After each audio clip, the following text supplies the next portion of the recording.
All right, so we're making perhaps the most important dish in my family repertoire, which is egg noodles. Every family has their super important dish. In my family, this is it. It's a very thin crepes made of potato starch and egg, and we roll them up and then we slice them and they become our egg noodles, which we add to our chicken soup on Pesach. I only make them once a year, and my whole family waits with bated breath for the Pesach egg noodles. So if you heard the word crepe and you all of a sudden got anxious, let me tell you, do not be anxious. Crepes are a little fiddly, but once you get the hang of it, you get into a groove and you don't stop. I literally make hundreds of these. This year, not so many, just because there aren't that many of us to eat it, but I am gonna make enough to send to my parents who aren't with us this year for Pesach. So what you need is 4 eggs, and I'm gonna do everything in my measuring cup. If you don't have one, do it in a bowl, but I find that this works for me really, really well.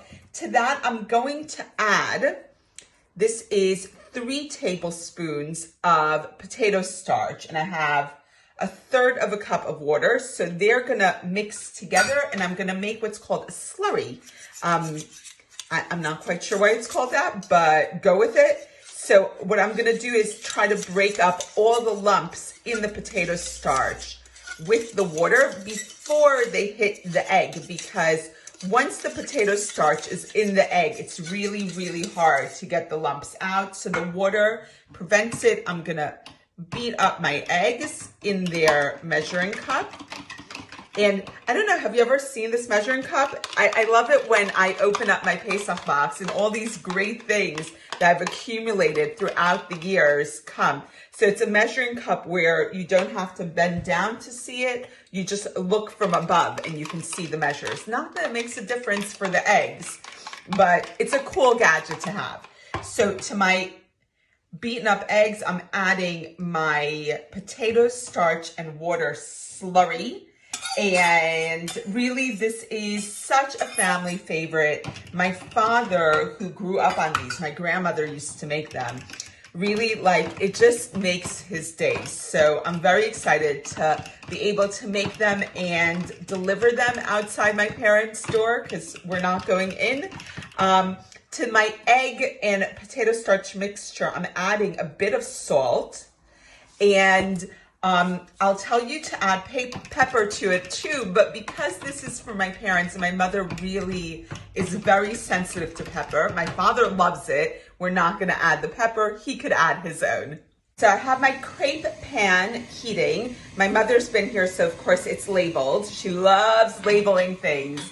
This past year for her birthday, we bought her a label maker. You have never seen a woman so happy in her life.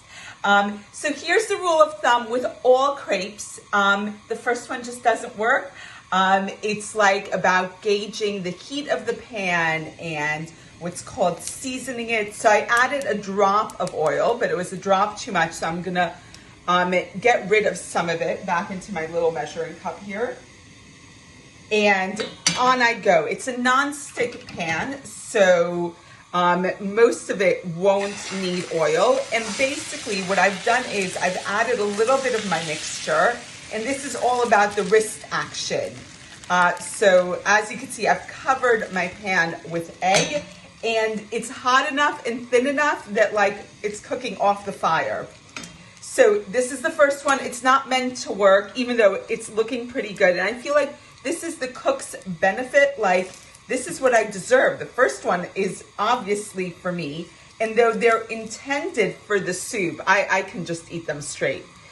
So what you want to do is, and I know this is not everyone's ideal, is flip it over with your hands, as I just did, flip.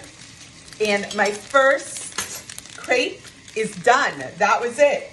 And you just need to get into the groove of it. So you pour, it's about 2 tablespoons worth into the crepe pan, and obviously this depends on your crepe pan size. This is a pretty small one, I guess. And basically, as you can see, I've tilted my egg all the way around, and the way you know it's cooked, you can just see it. You'll see that it's like getting set. So it's nearly there. Let me tilt the camera down so you could see. Yep, see that? So we are doing our crepes, and it's officially Pesach when I'm doing crepes. Yes, Pesach isn't yet, but like in my home, the house is Kosher Pesach. The crepes, my egg noodle crepes are being made. That means that potentially tomorrow night when we sit down for our meal at Seder, there is chicken soup and there will be crepes. Who knows what else there'll be. So try the crepes, super easy, super simple. There are people who don't eat matzah meal on Pesach. So the crepes are what they add to their soup. We do both matzah meal and our crepes, our egg noodles. So what I did here is I added a little too much egg, which happens, and I just pour the remainder of the egg back into the pan. And there we go, and we're frying. We are on fire, people. Try the crepes, the egg noodles, whatever you want to call them. They are delicious, and they can become your family favorite. If not, tell me what your family favorite is. I want to know. See you soon.